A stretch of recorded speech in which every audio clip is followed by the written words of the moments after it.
Welcome to our tutorial on how to react to a message on Instagram using your PC. Reacting to messages adds a fun and expressive touch to your conversations.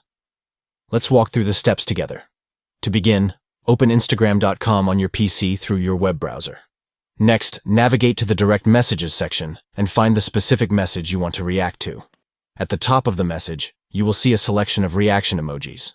Click on the smiley face icon to access the reaction options. Choose the reaction you want to send by clicking on the corresponding emoji. This allows you to express your response visually to the sender. Once you have selected the reaction, click on it to send it to the recipient. Your reaction will be displayed alongside the message in the conversation thread.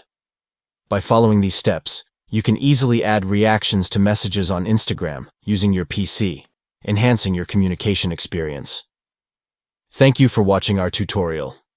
We hope this guide has been helpful in showing you how to react to messages on Instagram from your PC. Stay tuned for more social media tips and tricks.